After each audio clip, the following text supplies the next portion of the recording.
नमस्कार ओडिशा। आज हूँ नवेम्बर मास 14 तारिख शुक्रवार। आज दिन जाकर गुरुत्वपूर्ण खबर पर आसतु नजर पकाइबा। भिडियोटी को शेष पर्यंत देखो। मात्र किछि समय मध्य जानिपारे आज दिन संपूर्ण खबर। ता पूर्व चैनल नुआ थिले चैनल को सब्सक्राइब करी पाखरे थिबा बेल आइकन को ऑन करी रखंतु। परवर्ती खबर, दिल्ली विस्फोरण घटना रे ओडिशा लिंक। खूब शीघ्र ओडिशा आसीबो एनआईए टीम। दिल्ली रे विस्फोरण पछरे ओडिशा लिंक कथा जणा पड़िछि। ओडिशा रे आतंकी मुजामिल शकील रो संपर्क रहिछि। जेरा बेले एभली चांचल्यकर तथ्य तदंतकारी टीम हाथ रे लागि मुजामिल व्हाट्सएप रे जांच बेले ओडिशा किछि नंबर सह मेसेज रे कथबार्ता होइतिबा जणा पड़िथिला। तेबे ओडिशा केउ माने मुजामिल रो संपर्क रे थिले, काहे कि से माने मुजामिल सह कथबार्ता वा चैटिंग करथिले, यार खोलताड़ करिबो एनआईए। मिलिथिबा तथ्यरु एनआईए टीम केतेकंक तालिका करछि। विशेष करी कटक जिल्ला रे एक कॉलेज को नै संदेह सृष्टि होइछि। ए संपर्क रे अधिक तनाघन पे खूब शीघ्र एनआईए रे टीम ओडिशा को आसियो बोली जणा पड़िछि। परवर्ती खबर, 20 तारिख रे खरीफ धान किणा। ए नै सूचना दैछन्ते समवाय मंत्री प्रदीप बळसाम। बरगढ़ जिल्लाରୁ आरंभ ହେବ ଧାନ କିଣା। ଏପଟେ ଧାନ ସଂରକ୍ଷଣ ପାଇଁ ମଣ୍ଡିରେ ଅତ୍ୟାଧୁନିକ ବ୍ୟବସ୍ଥା ହୋଇଛି। ଅନ୍ୟପଟେ ଆଗାମୀ 2 ବର୍ଷ ମଧ୍ୟରେ 100ଟି ମଡେଲ ମଣ୍ଡି ପାଇଁ ନିଷ୍ପତ୍ତି ହୋଇଛି। ପ୍ରଥମ ପର୍ଯ୍ୟାୟରେ 38ଟି ମଡେଲ ମଣ୍ଡି ସ୍ଥାପନ ପାଇଁ ଟେଣ୍ଡର ହୋଇ କାର୍ଯ୍ୟ ଆରମ୍ଭ କରାଯାଇଛି। ଚଳିତ ଆର୍ଥିକ ବର୍ଷରେ 80ଟି ସମବାୟ ସମିତିର 200 ମେଟ୍ରିକ ଟନ୍ କ୍ଷମତା ବିଶିଷ୍ଟ ଗୋଦାମ ଗୃହ ନିର୍ମାଣ ପାଇଁ 20 କୋଟିର ବ୍ୟୟ ବରାଦ ହୋଇଛି। 973ଟି ସମବାୟ ସମିତି ଆରଏମସି ରେ 516 କୋଟି ଟଙ୍କା ବ୍ୟୟରେ ଭିତ୍ତିଭୂମି ବିକାଶ ପାଇଁ କାର୍ଯ୍ୟ ଆରମ୍ଭ ହୋଇଛି। परवर्ती खबर, मध्याह्न भोजन रे अंडा बदल फल पाउनांती पिला सोमवार रोचंती उपवास। एते प्रचार हैला सब गणमाध्यम रे हेडलाइन आसिला कि स्कूल पिला को पुष्टिसार जातीय खाद्य जगाई देबा को राज्य सरकार बड़ घोषणा करिसेंती। एने कि स्कूल पिला को मध्याह्न भोजन रे अंडा बदल रे फल दिया जे बोली घोषणा करा जायतिला। एही घोषणा अगस्त मास 2 तारिख 2025 रे करा जायतिला। एहारी भितरे 3 मास बितिबा को बसलानी हेले मध्याह्न भोजन रे पिला फल खाइबा कोन देखिबा को भी पाउनांती। हां, आगे जिला शिक्षा अधिकारी मानको को कुहा गयतिला जे जेउ पिला माने स्कूल मध्याह्न भोजन रे अंडा न खाउते सेमान को फल जगाई दियो। पीएम पोषण राज्य नोडाल अधिकारी एने चिठी लिखि तुरंत पालन करने को सरकारी व अनुदान प्राप्त विद्यालय शिशु बाटिका को 10वीं श्रेणी पर्यंत छात्र छात्री क्षेत्र में तुरंत लागू करने को निर्देश देथिले। हेले सेमान को फल मिलुनी कि ता बदल रे टंका मिलुनी, बरं उपवास रे स्कूल पिला दिन कटुछि। कार्तिक मास रे अधिकांश विद्यालय रे एभली स्थिति उपजिथिबा नजर को आसीछि। परवर्ती खबर, जुलाई रे होइथिबा एएसओ मुख्य लिखित परीक्षा रद्द। डिसेंबर 7 रे आउ थरे परीक्षा आउ थरे हेबो असिस्टेंट सेक्शन ऑफिसर पद पर मुख्य लिखित परीक्षा। जुलाई 13 तारिख रे होइथिबा परीक्षा को रद्द करिसेंती ओडिशा हाईकोर्ट। आसंता डिसेंबर 7 तारिख रे पुणी थरे एएसओ परीक्षा करा जिवो। ए नै हाईकोर्ट को पक्षरु विज्ञप्ति जारी करा जायछि। पूर्वरु अनुचित परीक्षा परिचालन रे विभ्राट होइथिबा संदेह करी एको रद्द करिबा लागि हाईकोर्ट निर्देश दैछन्ती। एएसओ पद पर अनुचित प्रिलिमिनरी परीक्षा रे उत्तीर्ण होइथिबा 113 जन प्रार्थी डिसेंबर 7 तारिख रे पुणी थरे मुख्य लिखित परीक्षा देबे। परवर्ती खबर, जमी पट्टा संशोधन पई नेबाको पड़िबनी टेंशन। तहसीलदार को मिलिला क्षमता। आपण को जमी पट्टारे किछि भूल रहि जायछि कि एहार संशोधन पई आपण चिंतित कि तेबे एणिकी आउ टेंशन नियंतु नाही, कारण सरकार एबे नियम रे एक बड़ परिवर्तन करिसेंती। एणिकी सहजीव पट्टा संशोधन, पुराना पंजीकृत कबला किंबा अन्य वैध दलिल संबंधी जमी जमा रेकर्ड संशोधन पई तहसीलदार को क्षमता प्रदान करा जायछि। ए नै Odisha survey and settlement rules रो संशोधन पई मुख्यमंत्री अनुमोदन प्रदान करिसेंती। परवर्ती खबर, पुलिस एसए चाकरी कालिंकारी सीबीआई तदंत आरंभ। एसए परीक्षा कालिंकारी मामला विज्ञप्ति प्रकाश पर मामला रुजु करिছে सीबीआई। तदंत पई स्वतंत्र टीम गठन हैला। टीम रे अछंती 12 रु अधिक सीबीआई अधिकारी। जने अतिरिक्त एसपी को दिया जायछि तदंत भार। अतिरिक्त एसपी को नेतृत्व रे गठन हैला स्वतंत्र टीम। 3 जन डीएसपी 4 जन इंस्पेक्टर एथरे शामिल हेबे। क्राइम ब्रांच को मामलार सब दस्तावेज मागिला सीबीआई। दस्तावेज रे तालिका प्रस्तुत करूचे क्राइम ब्रांच। आज सुधा दस्तावेज रे तालिका सीबीआई को हस्तांतर करिवो क्राइम ब्रांच। तालिका अनुसार रेकर्ड पत्र हस्तांतर हेबो। आज अपराह्न सीबीआई कार्यालय जाई पारे crime branch team. SI scam को नै सीबीआई पक्षरु एतला दायर होईछि। पूर्वरु क्राइम ब्रांच अधिकारी तदंत करुथिले। घटनार मास्टरमाइंड शंकर पृष्टि कार केयरटेकर व सुरेश नायक को जारा करूछि क्राइम ब्रांच। परवर्ती खबर, दिल्ली विस्फोरण घटाइथिला आतंकी उमर। डीएनए परीक्षार सामना को आसिला सत। सामना को आसिला दिल्ली विस्फोरणर सत। आतंकी डाक्टर उमर उल नबी घटाइथिले विस्फोरण। नवेम्बर 10 तारिख संध्या रे लालकिला निकट रे निज आत्मघाती विस्फोरण घटाइथिला उमर। डीएनए टेस्ट रो सामना को आसिला पूरा सत। विस्फोरण स्थल रे मिलिथिला हाड़ दांतर नमूना रो जे डीएनए संग्रह करा जायतिला ता उमर रो परिवार सह 100% मेल खाउतबा फोरेंसिक जांच रे स्पष्ट होईछि। विस्फोरण रे 12 जन को मृत्यु होइते बेले 20 जन आहत होइछन्ती। भारतीय तदंतकारी संस्था गुडी को जानि पारिछन्ती जे 11 दिन पूर्व डाक्टर उमर धोला हुंडाई आई 20 कार किनिथिले एवं विस्फोरण समय रे कार रे थिले। से फरीदाबाद रे गिरफ होइतिबा आतंकी मॉड्यूल रो सदस्य मध्ये थिले। पुलवामा ପରେ ସାମ୍ବୁରା ଗାଁର ବାସିନ୍ଦା ଉମରଙ୍କ ମା ଏବଂ ଭାଇଙ୍କ ଠାରୁ ଡିଏନଏ ନମୁନା ନିଆଯାଇଥିଲା। ପରବର୍ତ୍ତୀ ଖବର, ବାଲିଯାତ୍ରାରେ ଦଳୀୟ ଘଟଣାର ହେବ ତଦନ୍ତ। କଟକ ଜିଲ୍ଲାପାଳ ଘଟଣାର ତଦନ୍ତ କରାଯିବ ବୋଲି କହିଛନ୍ତି। ଏହା ସହ ସମସ୍ତ ଦଳୀର ସୁରକ୍ଷା ଯାଞ୍ଚ କରାଯାଇଥିବା ସେ ସୂଚନା ଦେଇଛନ୍ତି। ସବୁ ଦଳୀର ସେଫ୍ଟି ସାର୍ଟିଫିକେଟ ଅଛି, ତେବେ ମଟର ଖରାପ ଯୋଗୁଁ ଏଭଳି ଅଘଟଣ ହୋଇଥିବା ସୂଚନା ଦେଇଛନ୍ତି ଜିଲ୍ଲାପାଳ। ଏହାଛଡ଼ା ଦଳି ପାଖରେ ମଦ ବୋତଲ ମିଳିବା ଘଟଣାର ବି ତଦନ୍ତ କରାଯିବ ବୋଲି ଜିଲ୍ଲାପାଳ ସୂଚନା ଦେଇଛନ୍ତି। ଗତକାଲି ବାଲିଯାତ୍ରାରେ ହାମୁ ଦଳି 60 ଫୁଟ ଉପରେ ଅଟକି ଯାଇଥିଲା, ଫଳରେ 60 ଫୁଟ ଉପରେ ଝୁଲି ରହିଥିଲେ 8 ଜଣ। ବିପଦପୂର୍ଣ୍ଣ ଅବସ୍ଥାରେ ଝୁଲି ରହିଥିବା ଲୋକଙ୍କୁ ଉଦ୍ଧାର କରିଥିଲା ଅଗ୍ନିଶମ ବାହିନୀ। ତେବେ ଦଳି ପାଖରେ ମଦ ବୋତଲ ମିଳିବା ପରେ ଏହାକୁ ନେଇ ବି ପ୍ରଶ୍ନ ଉଠିଥିଲା। ପରବର୍ତ୍ତୀ ଖବର, ମନ ଇଚ୍ଛା ଆକାଉଣ୍ଟରୁ କାଟି ଦେଇଥିଲା 4000 ଟଙ୍କା, ଏବେ ଗ୍ରାହକଙ୍କୁ 1.5 ଲକ୍ଷ ଦେବ ଏସବିଆଇ। ମନ ଇଚ୍ଛା ଗ୍ରାହକଙ୍କ ବ୍ୟାଙ୍କ ଆକାଉଣ୍ଟରୁ କାଟି ଦେଇଥିଲା ଟଙ୍କା, ଆଉ ଏବେ ରାୟ ପ୍ରକାଶ ପରେ ସାବାଡ଼ ହୋଇଛି ଦେଶର ବୃହତ୍ତମ ବ୍ୟାଙ୍କ ଏସବିଆଇ ବା ଷ୍ଟେଟ ବ୍ୟାଙ୍କ ଅଫ ଇଣ୍ଡିଆ। ବାସ୍ତବରେ ଦିଲ୍ଲୀ ରାଜ୍ୟ ଉପଭୋକ୍ତା ବିବାଦ ସମାଧାନ କମିଶନ ଭାରତୀୟ ଷ୍ଟେଟ ବ୍ୟାଙ୍କକୁ ଜଣେ ମହିଳା ଗ୍ରାହକଙ୍କୁ 1.7 ଲକ୍ଷ ଟଙ୍କା ଦେବାକୁ ନିର୍ଦ୍ଦେଶ ଦେଇଛନ୍ତି। କମିଶନ କହିଛନ୍ତି ଯେ ମହିଳାଙ୍କ ଆକାଉଣ୍ଟରେ ପର୍ଯ୍ୟାପ୍ତ ପାଣ୍ଠି ଥିବା ସତ୍ତ୍ୱେ ବ୍ୟାଙ୍କ ଭୁଲ ଭାବରେ ଇସିଏସ୍ ବାଉନ୍ସ ଚାର୍ଜ ଆଦାୟ କରିଥିଲା। ବାସ୍ତବରେ ମହିଳା ଜଣକ ଏଚଡିଏଫସି ବ୍ୟାଙ୍କରୁ ଏକ କାର ଋଣ ନେଇଥିଲେ ଏବଂ ତାଙ୍କ ଏସବିଆଇ ସଞ୍ଚୟ ଆକାଉଣ୍ଟରୁ ତାଙ୍କର ମାସିକ ଇଏମଆଇ କାଟିବାକୁ ବ୍ୟାଙ୍କକୁ କହିଥିଲେ, କିନ୍ତୁ ତାଙ୍କର 11ତମ ଇଏମଆଇ ବାଉନ୍ସ ହୋଇଥିଲା ଏବଂ ଏସବିଆଇ ଏହା ପରଠାରୁ 400 ଟଙ୍କା ଆଦାୟ କରିଥିଲା। ସେ ଆଶ୍ଚର୍ଯ୍ୟ ହୋଇଗଲେ କାରଣ ସେ ସର୍ବଦା ତାଙ୍କ ବ୍ୟାଙ୍କ ଆକାଉଣ୍ଟରେ ପର୍ଯ୍ୟାପ୍ତ ପାଣ୍ଠି ରଖୁଥିଲେ। ତାଙ୍କ ଦାବିର ପ୍ରମାଣ ସ୍ୱରୂପ ସେ ତାଙ୍କର ବ୍ୟାଙ୍କ ଷ୍ଟେଟମେଣ୍ଟ ପ୍ରିଣ୍ଟ କରି ବ୍ୟାଙ୍କରେ ଦାଖଲ କରିଥିଲେ। ପରବର୍ତ୍ତୀ ଖବର, ହାଡ଼ଭଙ୍ଗା ଶୀତ। ଫୁଲବାଣୀ ସବୁଠୁ ଥଣ୍ଡା ସହର। ଶୀତରେ ଧରିଛି ସାରା ରାଜ୍ୟ। ରାତି ଯେତିକି ବଢୁଛି ପାରଦ ସେତିକି ଖସୁଛି। ପୂର୍ବରୁ ପଶ୍ଚିମ ଉତ୍ତରରୁ ଦକ୍ଷିଣ ସବୁଠି ହାଡ଼ଭଙ୍ଗା ଶୀତର ପ୍ରକୋପ ଅନୁଭୂତ ହେଉଛି। ଉତ୍ତର ପଶ୍ଚିମ ଦିଗରୁ ଓଡ଼ିଶା ମଧ୍ୟକୁ ସୂକ୍ଷ୍ମ ଥଣ୍ଡା ବାୟୁ ପ୍ରବାହ ହେଉଥିବାରୁ ଶୀତ ବଢୁଥିବା ନେଇ ସୂଚନା ଦେଇଛି ଭୁବନେଶ୍ୱର ଆଞ୍ଚଳିକ ପାଣିପାଗ କେନ୍ଦ୍ର। ସେହିପରି ଆସନ୍ତା 7 ଦିନ ଯାଏଁ ରାଜ୍ୟରେ ପାଗ ମୁଖ୍ୟତଃ ଶୁଖିଲା ରହିବ ଏବଂ ପାଗରେ କୌଣସି ବିଶେଷ ପରିବର୍ତ୍ତନ ହେବ ନାହିଁ ବୋଲି ପୂର୍ବାନୁମାନ କରିଛି ପାଣିପାଗ ବିଭାଗ।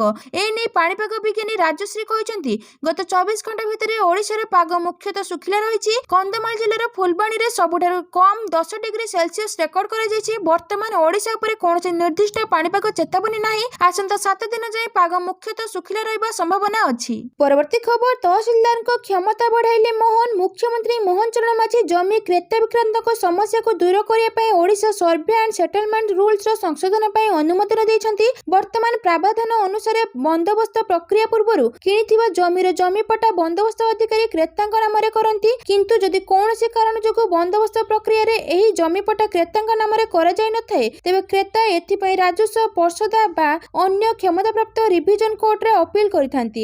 ଅତ୍ୟଧିକ କାର୍ଯ୍ୟଭାର ଯୋଗୁଁ ଏହି ଅପିଲ ଗୁଡ଼ିକ ବର୍ଷ ବର୍ଷ ଧରି ଫଇସଲା ନ ହୋଇ ପଡ଼ି ରହିଥାଏ, କିନ୍ତୁ ମୁଖ୍ୟମନ୍ତ୍ରୀଙ୍କ ଦ୍ୱାରା ଅନୁମୋଦିତ ଉପରୋକ୍ତ ରୁଲ୍ସ ସଂଶୋଧନ ଦ୍ୱାରା ବର୍ତ୍ତମାନ ଏପରି ମାମଲାର ଜମିପଟା କ୍ରେତାଙ୍କ ନାମରେ ରେକର୍ଡ କରିବା ପାଇଁ ସମ୍ପୃକ୍ତ ତହସିଲଦାରମାନଙ୍କର କ୍ଷମତା ପ୍ରାପ୍ତ ହେବ। ପରବର୍ତ୍ତୀ ଖବର, 2029 ସୁଦ୍ଧା 15 ଲକ୍ଷ ହେକ୍ଟର ଜମିକୁ ଜଳସେଚନ। ମୁଖ୍ୟ ଶାସନ ସଚିବ ମନୋଜ ଆହୁଜାଙ୍କ ଅଧ୍ୟକ୍ଷତାରେ ଲୋକସେବା ଭୁବନସ୍ଥିତ ସମ୍ମିଳନୀ କକ୍ଷରେ ଓଡ଼ିଶା ରାଜ୍ୟ ଜଳ ସମ୍ପଦ ବୋର୍ଡର ଏକ ବୈଠକ ଅନୁଷ୍ଠିତ ହୋଇଯାଇଛି। ବୈଠକରେ ରାଜ୍ୟ ଉନ୍ନୟନ କମିଶନର ତଥା ଅତିରିକ୍ତ ମୁଖ୍ୟ ଶାସନ ସଚିବ ଜଳ ସମ୍ପଦ ବିଭାଗ ଅନୁ ଗର୍ଗ, କୃଷି ଏବଂ କୃଷକ ସଶକ୍ତିକରଣ ବିଭାଗ ପ୍ରମୁଖ ଶାସନ ସଚିବ ଡକ୍ଟର ଅରବିନ୍ଦ କୁମାର ପାଢ଼ୀ, ଅର୍ଥ ବିଭାଗର ପ୍ରମୁଖ ଶାସନ ସଚିବ ସଞ୍ଜୀବ କୁମାର ମିଶ୍ର, ମତ୍ସ୍ୟ ଓ ପ୍ରାଣୀ ସମ୍ପଦ ବିକାଶର ବିଭାଗ ପ୍ରମୁଖ ଶାସନ ସଚିବ ସୁରେଶ କୁମାର ବଶିଷ୍ଠଙ୍କ ସମେତ ଜଳ ସମ୍ପଦ, ଶକ୍ତି, ଗୃହ ଓ ନଗର ଉନ୍ନୟନ ବିଭାଗ, ଶିଳ୍ପ, ଇସ୍ପାତ ଓ ଖଣି, ରାଜସ୍ୱ ଓ ବିପର୍ଯ୍ୟୟ ପରିଚାଳନା ଆଦି ବିଭାଗର ବରିଷ୍ଠ ଅଧିକାରୀମାନେ ଯୋଗ ଦେଇଥିଲେ। ପରବର୍ତ୍ତୀ ଖବର, ଭିଜିଲାନ୍ସ ଜାଲରେ ଗ୍ରାମ୍ୟ ଜଳ ଯୋଗାଣ ବିଭାଗର ବରିଷ୍ଠ କିରାଣୀ 20,000 ଟଙ୍କା ଲାଞ୍ଚ ନେଉଥିବା ବେଳେ ଧରା ପଡ଼ିଲେ। ଭିଜିଲାନ୍ସ ଜାଲରେ ଗ୍ରାମ୍ୟ ଜଳ ଯୋଗାଣ ବିଭାଗର ବରିଷ୍ଠ କିରାଣୀ ଟି ଭେଙ୍କଟଗିରି ରାଓ,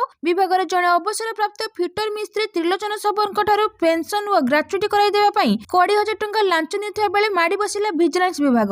ବରିଷ୍ଠ କିରାଣୀ ଜଣକ ନିଜ ସରକାରୀ ବାସଭବନରେ ଲାଞ୍ଚ ନେଉଥିବା ବେଳେ ଧରିଲା ଭିଜିଲାନ୍ସ ବିଭାଗ।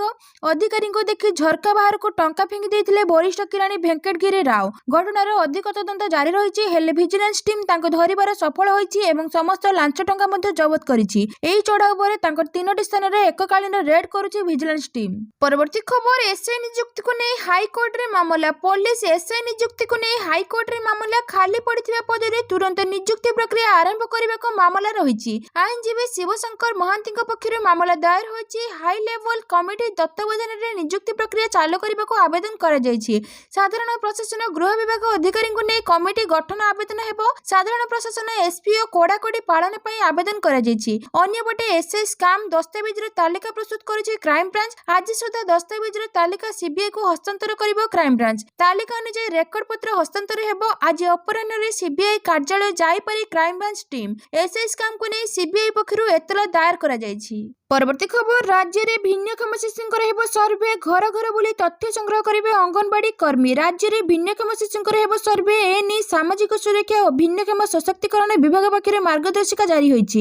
ଘର ଘର ବୁଲି ତଥ୍ୟ ସଂଗ୍ରହ କରିବେ ଅଙ୍ଗନବାଡି କର୍ମୀ। ଏଥିପାଇଁ ସେମାନଙ୍କୁ 500 ଟଙ୍କା ପ୍ରୋତ୍ସାହନ ରାଶି ପ୍ରଦାନ କରାଯିବ। ଜନ୍ମରୁ 6 ବର୍ଷ ମଧ୍ୟରେ ରହିଥିବା ଭିନ୍ନକ୍ଷମ ଶିଶୁଙ୍କର ସର୍ଭେ କରାଯିବ। ଚିହ୍ନଟ ଶିଶୁଙ୍କୁ ଜାତୀୟ ଶିକ୍ଷାନୀତି 2020, ଆର୍ପିଡବ୍ଲ୍ୟୁଡି ଆକ୍ଟ 2016 ଓ ରାଜ୍ୟ ସରକାରଙ୍କ ବିଭିନ୍ନ ଯୋଜନାରେ ସାମିଲ କରାଯିବ। ସର୍ଭେ ଠିକ୍ ଭାବେ ହେଉଛି କି ନାହିଁ ତାକୁ ଅଧିକାରୀମାନେ ଯାଞ୍ଚ କରିବେ। ଏହି ସର୍ଭେ ପ୍ରକ୍ରିୟା ଆସନ୍ତା 1 ମାସ ମଧ୍ୟରେ ଶେଷ ହେବ। ପରବର୍ତ୍ତୀ ଖବର, 10/11 ବିସ୍ଫୋରଣ, 37 ଦିନର ଷଡ଼ଯନ୍ତ୍ର, ବିବାହ କାର୍ଯ୍ୟକ୍ରମରେ ଗଠନ ହୋଇଥିଲା ଆତଙ୍କୀ ଗ୍ରୁପ୍। ଦିଲ୍ଲୀର ଲାଲକିଲ୍ଲା ବିସ୍ଫୋରଣ 10/11 ଘଟଣାକୁ ଆତଙ୍କୀ ଆକ୍ରମଣ ବୋଲି ସ୍ପଷ୍ଟ କରିଛନ୍ତି କେନ୍ଦ୍ର ସରକାର। ଏହି ଘଟଣା ପଛରେ ଆତଙ୍କବାଦୀ ସଂଗଠନ ଜୈଶ-ଇ-ମହମ୍ମଦର ନୂଆ ହ୍ୱାଇଟ୍ କଲର ଟେରର ମଡ୍ୟୁଲର ପର୍ଦ୍ଦାଫାଶ ହୋଇଛି। ଏହି ମଡ୍ୟୁଲର ପେଶାଦାର ଡାକ୍ତର ସାମିଲ ଥିବା ସହ ପାକିସ୍ତାନୀ ହ୍ୟାଣ୍ଡଲର୍ସ ସହ ଯୋଗାଯୋଗରେ ଥିଲେ। ହରିୟାଣାର ଫରିଦାବାଦ, ଜାମ୍ମୁ କାଶ୍ମୀରର ପୁଲୱାମା ଏବଂ ଉତ୍ତରପ୍ରଦେଶର ସହାରନପୁର ସହିତ ଅନେକ ଅଞ୍ଚଳରେ ଏହି ମଡ୍ୟୁଲର କାମ କରୁଥିଲା। ପରବର୍ତ୍ତୀ ଖବର, ବିହାର ନିର୍ବାଚନ, ପାଟନାରେ ବିଜୟ ଶୋଭାଯାତ୍ରା ନିଷେଧ। ଆସନ୍ତାକାଲି ବିହାର ନିର୍ବାଚନ ଭୋଟ ଗଣତି। ଏହି ସମୟରେ ଆଇନ ଶୃଙ୍ଖଳା ବଜାୟ ରଖିବା ପାଇଁ ଭାରତୀୟ ନିର୍ବାଚନ କମିଶନ ପାଟନା ଜିଲ୍ଲାର ଆଦର୍ଶ ଆଚରଣ ସଂହିତାକୁ ନଭେମ୍ବର 16 ପର୍ଯ୍ୟନ୍ତ ବୃଦ୍ଧି କରିଛନ୍ତି। ବିଜୟ ଶୋଭାଯାତ୍ରା ଏବଂ ରାଜନୈତିକ ସମାବେଶକୁ ସମ୍ପୂର୍ଣ୍ଣ ନିଷେଧ କରାଯାଇଛି। ଶବ୍ଦ ବୃଦ୍ଧି ଉପକରଣ ମଧ୍ୟ ନିଷେଧ କରାଯାଇଛି। ଏନେଇ ଜିଲ୍ଲା ପ୍ରଶାସନ ପକ୍ଷରୁ ଗୁରୁବାର ସୂଚନା ମିଳିଛି। ଜିଲ୍ଲା ପ୍ରଶାସନ ପକ୍ଷରୁ ଗୁରୁବାର ଏକ ବିବୃତ୍ତିରେ କୁହାଯାଇଛି ଯେ 14 ନଭେମ୍ବର ବିହାର ନିର୍ବାଚନ ପାଇଁ ଭୋଟ ଗଣତି ପରେ ଆଇନ ଶୃଙ୍ଖଳା ବଜାୟ ରଖିବା ପାଇଁ ଭାରତୀୟ ନିର୍ବାଚନ କମିଶନ ପାଟନା ଜିଲ୍ଲାରେ ଆଦର୍ଶ ଆଚରଣ ସଂହିତାକୁ ନଭେମ୍ବର 16 ପର୍ଯ୍ୟନ୍ତ ବୃଦ୍ଧି କରିଛନ୍ତି। ଅକ୍ଟୋବର 6 ତାରିଖରେ ଆଦର୍ଶ ଆଚରଣ ସଂହିତା କାର୍ଯ୍ୟକାରୀ ହୋଇଥିଲା ଏବଂ ନିର୍ବାଚନ କମିଶନ ବିହାର ନିର୍ବାଚନରେ କାର୍ଯ୍ୟସୂଚୀ ଘୋଷଣା କରିଥିଲେ। ପରବର୍ତ୍ତୀ ଖବର, ପବ୍ଲିକ ୱାଇଫାଇ ୟୁଜର୍ସକୁ ଗୁଗୁଲର କଡ଼ା ଚେତାବନୀ। ପବ୍ଲିକ ୱାଇଫାଇ ୟୁଜର୍ସକୁ ଗୁଗୁଲର କଡ଼ା ଚେତାବନୀ। ଯଦି ଆପଣ ରେଳ ଷ୍ଟେସନ, ବିମାନ ବନ୍ଦର, କ୍ୟାଫେ ଏବଂ ସପିଂ ମଲରେ ସାର୍ବଜନୀନ ୱାଇଫାଇ ବ୍ୟବହାର କରୁଥିବା ଲୋକଙ୍କ ମଧ୍ୟରୁ ଜଣେ, ତେବେ ସାବଧାନ ହୋଇଯାଆନ୍ତୁ। ଟେକ୍ ଜାୟାଣ୍ଟ ଗୁଗୁଲ ସାର୍ବଜନୀନ ୱାଇଫାଇ ବ୍ୟବହାର କରୁଥିବା ଲୋକଙ୍କ ପାଇଁ ଏକ ଚେତାବନୀ ଜାରି କରିଛି। ଗୁଗୁଲ କହିଛି ଯେ ଏହା ସାଇବର ଅପରାଧୀଙ୍କୁ ଲୋକଙ୍କୁ ଫସାଇବା ପାଇଁ ସୁଯୋଗ ଦେଇଥାଏ। ସେମାନେ ସାର୍ବଜନୀନ ୱାଇଫାଇ ଭଳି ଅସୁରକ୍ଷିତ ନେଟୱାର୍କର ଫାଇଦା ଉଠାଇବା, ବ୍ୟାଙ୍କ ଆକାଉଣ୍ଟ ଲଗ୍ଇନ୍, ବ୍ୟକ୍ତିଗତ ତଥ୍ୟ ଏବଂ ବ୍ୟକ୍ତିଗତ ଚାଟ୍ ଭଳି ସମ୍ବେଦନଶୀଳ ସୂଚନା ଚୋରି କରିପାରନ୍ତି। ପରବର୍ତ୍ତୀ ଖବର, କାଲି ନୂଆପଡ଼ା ଉପନିର୍ବାଚନର ଆସିବ ଫଳାଫଳ। ଗଣତି ପାଇଁ ପ୍ରସ୍ତୁତି ଚୂଡ଼ାନ୍ତ। ଆସନ୍ତାକାଲି ନୂଆପଡ଼ା ଉପନିର୍ବାଚନର ଭୋଟ ଗଣତି ହେବ। ଏନେଇ ପ୍ରସ୍ତୁତି ଚୂଡ଼ାନ୍ତ ହୋଇଛି। ଭୋଟ ଗଣତି ପ୍ରକ୍ରିୟାକୁ ସ୍ୱଚ୍ଛ, ସୁସ୍ଥ ଓ ପାରଦର୍ଶୀ ଭାବରେ କରିବାକୁ ଆବଶ୍ୟକ ସମସ୍ତ ପଦକ୍ଷେପ ଗ୍ରହଣ କରାଯାଇଥିବା ସୂଚନା ଦେଇଛନ୍ତି ଜିଲ୍ଲାପାଳ। ଭୋଟ ଗଣତି ପାଇଁ ତ୍ରିସ୍ତରୀୟ ସୁରକ୍ଷା ବ୍ୟବସ୍ଥା କରାଯାଇଛି। ମୋଟ 14 ଗୋଟି ଟେବୁଲ ରହିଥିବା ବେଳେ 26 ରାଉଣ୍ଡ ଗଣତି ହେବ। ସକାଳ 8ଟାରୁ ପ୍ରଥମେ ପୋଷ୍ଟାଲ ବାଲଟ ଗଣତି, ଅଧା ଘଣ୍ଟା ପରେ ଇଭିଏମ୍ ଗଣତି ହେବ। ପ୍ରତ୍ୟେକ ଟେବୁଲରେ ଜଣେ ଗଣତି ସହକାରୀ ଅଧିକାରୀ, ଗଣତି ସୁପରଭାଇଜର ଏବଂ ମାଇକ୍ରୋ ଅବଜରଭର ନିୟୋଜିତ ରହିବେ। ପରବର୍ତ୍ତୀ ଖବର, ଆଉ ସମ୍ଭାଳି ହେଉନି, ବାଧ୍ୟ ହୋଇ ହୀରାକୁଦ ଗେଟ୍ ଖୋଲୁଛୁ, ଆମକୁ ଦୋଷ ଦେବନି କହିଲେ ହୀରାକୁଦ ନଦୀବନ୍ଧ କର୍ତ୍ତୃପକ୍ଷ। ସୂଚନା ମୁତାବକ ହୀରାକୁଦରେ ବଢିବାରେ ଲାଗିଛି ଜଳର ସ୍ତର, ତେଣୁ ପାଣିକୁ ସମ୍ଭାଳି ପାରୁନି ଡ୍ୟାମ୍, ତେଣୁ ଶେଷ କହୁଛି ଖୋଲିଦେବ ସବୁ ଗେଟ୍, କିନ୍ତୁ ଏଥିରେ ଆମକୁ କିଛି ଦୋଷ ଦେବନି କାରଣ ହୀରାକୁଦ ପାଣିକୁ ଅଟକି ରଖିପାରୁନି, ତେଣୁ ଗେଟ୍ ଖୋଲିବାକୁ ନିଷ୍ପତ୍ତି ନେଇଛନ୍ତି ହୀରାକୁଦ ନଦୀବନ୍ଧ କର୍ତ୍ତୃପକ୍ଷ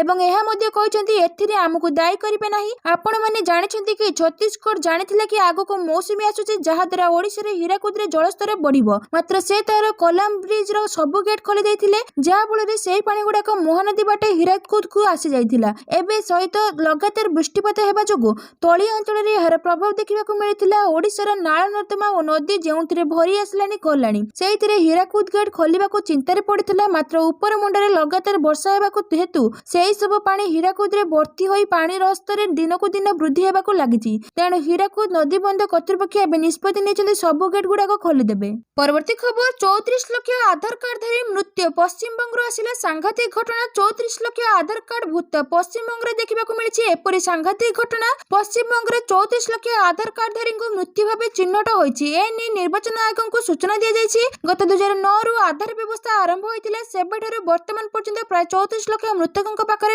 ଆଧାର କାର୍ଡ ରହିଥିବା ଜଣାପଡ଼ିଛି। ଏହାସହ ଆଧାର ନଥିବା 13 ଲକ୍ଷ ଅନ୍ୟ ମୃତ ବ୍ୟକ୍ତିଙ୍କର ତଥ୍ୟ ମଧ୍ୟ ଚିହ୍ନଟ ହୋଇଛି। ଏହି ସମ୍ପୂର୍ଣ୍ଣ ତଥ୍ୟକୁ ୟୁଆଇଡିଏଆଇ ଅଧିକାରୀମାନେ ଆଜି ନିର୍ବାଚନ ଆୟୋଗକୁ ସୂଚନା ଦେଇଛନ୍ତି। ନିର୍ବାଚନ ନେଇ ଆଧାର ସଂଶୋଧନ ଚାଲିଥିବା ବେଳେ ଏପରି ଘଟଣା ସାମ୍ନାକୁ ଆସିଛି। ଏହି ଅଭିଯାନରେ ଭୋଟର ତାଲିକାକୁ ନକଲି ସମେତ ମୃତ୍ୟୁ ଅନୁପସ୍ଥିତଙ୍କୁ ହଟାଇବାକୁ ଲକ୍ଷ୍ୟ କରାଯାଇଛି। ବ୍ୟାଙ୍କଗୁଡ଼ିକରେ ମଧ୍ୟ ତଥ୍ୟ ସଂଗ୍ରହ କରାଯାଉଛି। ଆଧାର ସହ ଯୋଡ଼ା ଯାଇଥିବା ବ୍ୟାଙ୍କ ଆକାଉଣ୍ଟ ଗୁଡ଼ିକରେ ବର୍ଷ ବର୍ଷ ଧରି KYC ହୋଇନଥିବା ଆକାଉଣ୍ଟକୁ ଚିହ୍ନଟ କରାଯାଇଛି। ତଥ୍ୟ ଯାଞ୍ଚ ପରେ ଏହି ନାମଗୁଡ଼ିକୁ ତାଲିକାକୁ ହଟାଯିବ ବୋଲି ଜଣାପଡ଼ିଛି। ପରବର୍ତ୍ତୀ ଖବର, ଲାଲକିଲ୍ଲା ବିସ୍ଫୋରଣ ପରେ ଜାମ୍ମୁ କାଶ୍ମୀରର 65ଟି ସ୍ଥାନରେ ରେଡ୍। ଦିଲ୍ଲୀ ଲାଲକିଲ୍ଲା ନିକଟରେ କାର୍ ବୋମା ବିସ୍ଫୋରଣ ପରେ ଆକ୍ସନରେ ସୁରକ୍ଷା ଏଜେନ୍ସି। ବିସ୍ଫୋରଣର କନେକ୍ସନ କାଶ୍ମୀର ସହ ଯୋଡ଼ି ହୋଇଥିବାରୁ ଏବେ ସନ୍ଦିଗ୍ଧଙ୍କ ତଲାସୀ ଜାରି ରହିଛି। ବିସ୍ଫୋରଣ ପରେ ଏପର୍ଯ୍ୟନ୍ତ ଜାମ୍ମୁ କାଶ୍ମୀର ପୋଲିସ 65ଟି ସ୍ଥାନରେ ରେଡ୍ କରିଛି ଓ 600 ଜଣଙ୍କୁ ଅଟକ ରଖିଛି। ଏହି ଚଢ଼ାଉ ଜମାତ ଇ ଇସ୍ଲାମୀ ବିରୋଧରେ ହୋଇଛି। ସୁରକ୍ଷା ଏଜେନ୍ସି କହିବା ଅନୁସାରେ ଆମକୁ ଏହି ଇନପୁଟ ମିଳିଥିଲା ଯେ ଜମାତ ଇ ଇସ୍ଲାମୀ ପୁଣି ଥରେ ଜାମ୍ମୁ କାଶ୍ମୀର ନିଜର କାୟା ବିସ୍ତାର କରିବାକୁ ପ୍ରସ୍ତୁତ କରୁଛି। ଏହାପରେ ଏହି ଆକ୍ସନ ନିଆଯାଇଛି। ଶ୍ରୀନଗର, କୁଲଗାମ, ପୁଲୱାମା, ସୋପିଆ, ବାରାମୂଳା ସହିତ ବହୁ ଜିଲ୍ଲାରେ ଚଢ଼ାଉ ଚାଲିଛି। ପରବର୍ତ୍ତୀ ଖବର, ଖେଳାଳିଙ୍କୁ ଧମକାଇଲେ ଶ୍ରୀଲଙ୍କା କ୍ରିକେଟ ବୋର୍ଡ। 12 ଜଣଙ୍କର ମୃତ୍ୟୁ ପରେ ଭୟଭୀତ ଶ୍ରୀଲଙ୍କା କ୍ରିକେଟ ଦଳ। ଆଶଙ୍କାରେ ପାକିସ୍ତାନ ଟୁର୍। ଖେଳାଳିଙ୍କୁ ଧମକାଇଲା ଶ୍ରୀଲଙ୍କା କ୍ରିକେଟ ବୋର୍ଡ। ଇସଲାମାବାଦରେ ଆତଙ୍କୀ ହାମଲାରେ 12 ଜଣଙ୍କର ମୃତ୍ୟୁ ପରେ ଭୟଭୀତ ଅବସ୍ଥାରେ ଶ୍ରୀଲଙ୍କା କ୍ରିକେଟ ଦଳ। ଘଟଣା ପରେ ଶ୍ରୀଲଙ୍କାର କ୍ରିକେଟ ଦଳର କିଛି ଖେଳାଳି ଏବଂ କର୍ମଚାରୀମାନେ ସୁରକ୍ଷା କାରଣରୁ ପାକିସ୍ତାନ ଛାଡ଼ିବାକୁ ଅନୁରୋଧ କରିଛନ୍ତି। ଏହାର ଉତ୍ତରରେ ଶ୍ରୀଲଙ୍କା କ୍ରିକେଟ ବୋର୍ଡ କଡ଼ା ବାଣୀ ଶୁଣାଇଛି। ବୋର୍ଡ କହିଛି ଟୁର୍ ଛାଡ଼ିବାକୁ ଚେଷ୍ଟା କରିଲେ ଫର୍ମାଲ ରିଭ୍ୟୁର ସାମ୍ନା କରିବେ। ଏହା ଶିଷ୍ଟାଚାର ଭଙ୍ଗର କାରଣ ହୋଇପାରେ। ଗତ 2009ରେ ଶ୍ରୀଲଙ୍କା ଦଳ ଉପରେ ହୋଇଥିବା ଆକ୍ରମଣ ହାମଲା ପରେ ବର୍ତ୍ତମାନ ପୁଣି ସେହି ପରିସ୍ଥିତି ସୃଷ୍ଟି ହୋଇଛି। ପରବର୍ତ୍ତୀ ଖବର, ଅଲ-କାଏଦା ସହିତ ଜଡ଼ିତ ଆତଙ୍କବାଦୀ ନେଟୱାର୍କ ବିରୋଧରେ 5ଟି ରାଜ୍ୟରେ NIAର ଚଢ଼ାଉ। ଅଲ-କାଏଦା ସହିତ ଜଡ଼ିତ ଗୁଜରାଟ ଆତଙ୍କବାଦୀ ଷଡ଼ଯନ୍ତ୍ର ମାମଲାରେ ଜାତୀୟ ତଦନ୍ତ ସଂସ୍ଥା ବୁଧବାର 5ଟି ରାଜ୍ୟର 10ଟି ସ୍ଥାନରେ ଏକକାଳୀନ ଚଢ଼ାଉ କରିଛି। NIA ଦଳ ପଶ୍ଚିମବଙ୍ଗ, ତ୍ରିପୁରା, ମେଘାଳୟ, ହରିୟାଣା ଏବଂ ଗୁଜରାଟରେ ଅନେକ ସନ୍ଦିଗ୍ଧ ଏବଂ ସେମାନଙ୍କ ସହଯୋଗୀ ଆଡ୍ଡା ଉପରେ ଚଢ଼ାଉ କରିଛି। ଚଢ଼ାଉ ସମୟରେ ଅନେକ ଡିଜିଟାଲ ଡିଭାଇସ ଏବଂ ଅପରାଧୀଙ୍କ ଡକୁମେଣ୍ଟଙ୍କ ଉଦ୍ଧାର କରାଯାଇ ଫରେନ୍ସିକ୍ ପରୀକ୍ଷା ପାଇଁ ପଠାଯାଇଛି। NIA ଜୁନ୍ 2023ରେ ଏହି ମାମଲା ପଞ୍ଜୀକୃତ କରିଥିଲା। ଏଥିରେ ଅବୈଧ ଅନୁପ୍ରବେଶ, ଆତଙ୍କବାଦୀ କାର୍ଯ୍ୟକଳାପ ଏବଂ ବିଦେଶୀ ନାଗରିକଙ୍କ ଜାଲ କାଗଜପତ୍ର ସହିତ ଜଡ଼ିତ ଧାରା ଅନ୍ତର୍ଭୁକ୍ତ। ତଦନ୍ତରୁ ଏପର୍ଯ୍ୟନ୍ତ ଜଣାପଡ଼ିଛି ଯେ 4 ଜଣ ବାଂଲାଦେଶୀ ନାଗରିକ ନକଲି ଭାରତୀୟ ପରିଚୟ ପତ୍ର ବ୍ୟବହାର କରି ଅବୈଧ ଭାବରେ ଭାରତରେ ପ୍ରବେଶ କରିଥିଲେ। ପରବର୍ତ୍ତୀ ଖବର, ବାଂଲାଦେଶରେ ଅଶାନ୍ତି ଜାରି ରହିଥିବାରୁ ଶେଖ ହାସିନାଙ୍କ ରାୟ ନଭେମ୍ବର 17 ତାରିଖରେ ଘୋଷଣା କରାଯିବ। ବାଂଲାଦେଶ ବର୍ତ୍ତମାନ ତାର ରାଜନୈତିକ ଇତିହାସରେ ସବୁଠାରୁ ବଡ଼ ରାୟର ଦ୍ୱାରସ୍ଥ ହେଉଛି। ଅନ୍ତର୍ଜାତୀୟ ଅପରାଧ ଟ୍ରିବ୍ୟୁନାଲ ପୂର୍ବତନ ପ୍ରଧାନମନ୍ତ୍ରୀ ଶେଖ ହାସିନାଙ୍କ ବିରୋଧରେ ମାନବତା ବିରୋଧୀ ଅପରାଧ ମାମଲାର ନଭେମ୍ବର 17 ତାରିଖରେ ରାୟ ପ୍ରଦାନ କରିବ ବୋଲି ଘୋଷଣା କରିଛି। ରାୟ ତାରିଖ ସ୍ଥିର ହେବା ପୂର୍ବରୁ ମଧ୍ୟ ଦେଶରେ ଉତ୍ତେଜନା ଏବଂ ଅଶାନ୍ତି ବୃଦ୍ଧି ପାଇଥିଲା। ରାଜଧାନୀ ଢାକା ସମେତ ଦେଶର ଅନେକ ସ୍ଥାନରେ ଆୱାମୀ ଲିଗ ସମର୍ଥକ ଏବଂ ସୁରକ୍ଷା ବାହିନୀ ମଧ୍ୟରେ ସଂଘର୍ଷ ହୋଇଥିଲା। ରାସ୍ତାରେ ବ୍ୟାନର ଏବଂ ପୋଷ୍ଟର, ସୋସିଆଲ ମିଡିଆରେ ଆବେଦନ ଏବଂ ସବୁଠି ପ୍ରତିବାଦ ପରିସ୍ଥିତିକୁ ଆହୁରି ବିସ୍ଫୋରକ କରିଛି। ହସିନାଙ୍କ ବିରୋଧରେ ହତ୍ୟା, ହିଂସା ରୋକିବାର ବିଫଳତା ଏବଂ ମାନବତା ବିରୋଧୀ ଅପରାଧ ଭଳି ଗମ୍ଭୀର ଅଭିଯୋଗ ରହିଛି। ପୂର୍ବରୁ ଅନେକ ଗଣମାଧ୍ୟମ ରିପୋର୍ଟରେ କୁହାଯାଇଥିଲା ଯେ କୋର୍ଟ ନଭେମ୍ବର 13 ତାରିଖରେ ଶେଖ ହାସିନାଙ୍କ ବିରୋଧରେ ରାୟ ଶୁଣାଇବେ। ତଥାପି ଗୁରୁବାର ଦିନ ଶୁଣାଣି ଆରମ୍ଭ ହେବା ପରେ କୋର୍ଟ କହିଥିଲେ ଯେ ହସିନାଙ୍କ ବିରୋଧରେ କେବେ ରାୟ ପ୍ରକାଶ କରାଯିବ ତାହା ଆଜି ହିଁ ନିଷ୍ପତ୍ତି ନେବ। କୋର୍ଟ ନଭେମ୍ବର 17 ତାରିଖକୁ ତାରିଖ ଧାର୍ଯ୍ୟ କରିଛନ୍ତି। ପରବର୍ତ୍ତୀ ଖବର, କିଛି ହେରାଫେରା ନ ହେଇଥିଲେ ଆମେ ନିଶ୍ଚିତ ଜିତିବୁ। ଭକ୍ତ ଦାସ। ନୂଆପଡ଼ା ଉପନିର୍ବାଚନରେ ଆମେ 1 ନମ୍ବରରେ ଥିଲୁ କିନ୍ତୁ ଆମକୁ 3 ନମ୍ବର ସ୍ଥାନ ଦେଉଛନ୍ତି, ଯାହା ସନ୍ଦେହଜନକ ବୋଲି PCC ସଭାପତି ଭକ୍ତଚରଣ ଦାସ କହିଛନ୍ତି। ନିର୍ବାଚନ ପ୍ରଚାର ବେଳେ ଘାସିରାମ ମାଝୀଙ୍କ ପାଇଁ ଲୋକଙ୍କ ସର୍ବାଧିକ ସମର୍ଥନ ରହିଥିଲା। ଯଦି କିଛି ହେରାଫେରି ହୋଇନି ତେବେ ଆମେ ନିଶ୍ଚିତ ଜିତିବୁ। ବିଜେପି ନେତା ବୁଥ ଭିତରେ ଟଙ୍କା ବାଣ୍ଟିବା, ଭୋଟ ଦିନ ଗାଡ଼ିରେ ପତାକା ଲଗାଇ ବୁଥ ପାଖରେ ରହିବା, ଅନ୍ୟ ଏକ ଗାଡ଼ିର EVM ମିଳିବା, ଶେଷ ସମୟକୁ ଅତିରିକ୍ତ ଭୋଟ ହେବା ଆଦି ଦର୍ଶାଉଛି କଂଗ୍ରେସକୁ ହରାଇବା ପାଇଁ ସବୁ ପ୍ରକାର ଚେଷ୍ଟା କରାଯାଇଥିଲା। ପରବର୍ତ୍ତୀ ଖବର, ଲାଲକିଲ୍ଲା ବିସ୍ଫୋରଣ। ବାବରି ମସଜିଦ ପ୍ରତିଶୋଧ ପାଇଁ 32ଟି କାର୍ ଲଗାଇ ବିସ୍ଫୋରଣ ଯୋଜନା। ଦିଲ୍ଲୀର ଲାଲକିଲ୍ଲା ନିକଟରେ ହୋଇଥିବା ବିସ୍ଫୋରଣ ଘଟଣାରେ ଏକ ବଡ଼ ଧରଣର ଷଡ଼ଯନ୍ତ୍ର ଖୁଲାସା ହୋଇଛି। ତଦନ୍ତକାରୀ ସଂସ୍ଥାମାନଙ୍କର ସୂତ୍ରରୁ ଜଣାପଡ଼ିଛି ଯେ ଆତଙ୍କବାଦୀମାନେ ବାବରି ମସଜିଦ ଭାଙ୍ଗିବାର ବାର୍ଷିକୀ ଡିସେମ୍ବର 6 ତାରିଖରେ ଦିଲ୍ଲୀ ସମେତ 6ଟି ସ୍ଥାନରେ ସିରିଜ ଆକ୍ରମଣ ପାଇଁ 32ଟି କାର୍ ବ୍ୟବହାର କରିବାକୁ ଯୋଜନା କରିଥିଲେ। ଜୈଶ ଏ ମହମ୍ମଦ ସହ ଜଡ଼ିତ ଏହି ଡାକ୍ତରୀ ମଡ୍ୟୁଲ ପୁରୁଣା ଓ ବାରମ୍ବାର ବିକ୍ରି ହୋଇଥିବା ଗାଡ଼ିର ବ୍ୟବହାର କରିବାକୁ ଯୋଜନା କରିଥିଲେ, ଯାହାଦ୍ୱାରା ପୋଲିସ ସେମାନଙ୍କୁ ଚିହ୍ନଟ କରିପାରିବ ନାହିଁ। ପରବର୍ତ୍ତୀ ଖବର, ଜମ୍ମୁ ଏବଂ କାଶ୍ମୀରର ପ୍ରତ୍ୟେକ ବ୍ୟକ୍ତି ଆତଙ୍କବାଦୀ ନୁହନ୍ତି। ଅମାରା ଅବଦୁଲ୍ଲା। ଦିଲ୍ଲୀର ଲାଲକିଲ୍ଲାର ନିକଟରେ ବିସ୍ଫୋରଣ ଘଟାଇଥିବା ଆତଙ୍କବାଦୀଙ୍କ ସହ ଜାମ୍ମୁ କାଶ୍ମୀରର ଲିଙ୍କ ଥିବା ନେଇ ଜଣାପଡ଼ିଛି। ଏହି ସମୟରେ ଆତଙ୍କବାଦୀ ଏବଂ ଜାମ୍ମୁ କାଶ୍ମୀର ମଧ୍ୟରେ ସମ୍ପର୍କ ବିଷୟରେ ଜମ୍ମୁ ଏବଂ କାଶ୍ମୀର ମୁଖ୍ୟମନ୍ତ୍ରୀ ଓମାରା ଅବଦୁଲ୍ଲା କହିଛନ୍ତି ଯେ ଆମକୁ ଗୋଟିଏ କଥା ମନେ ରଖିବାକୁ ପଡ଼ିବ ଯେ ଜମ୍ମୁ କାଶ୍ମୀରର ପ୍ରତ୍ୟେକ ବ୍ୟକ୍ତି ଆତଙ୍କବାଦୀ ନୁହନ୍ତି। ଜମ୍ମୁ କାଶ୍ମୀରର ପ୍ରତ୍ୟେକ ବ୍ୟକ୍ତି ଆତଙ୍କବାଦୀଙ୍କ ସହିତ ନାହାନ୍ତି।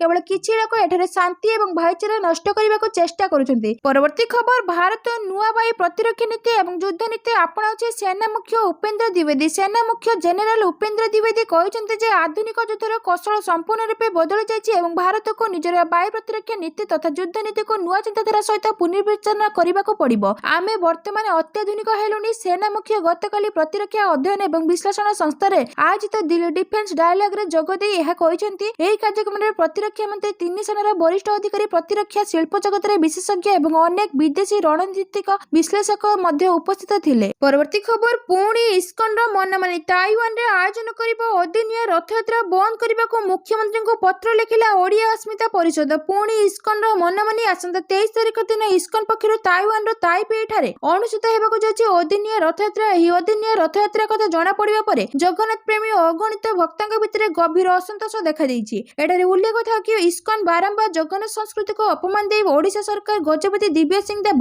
ଓ ପୁରୀ ଶଙ୍କରାଚାର୍ଯ୍ୟଙ୍କୁ ବେଖାତିର କରି ଅଦିନିଆ ରଥଯାତ୍ରା କରୁଛି।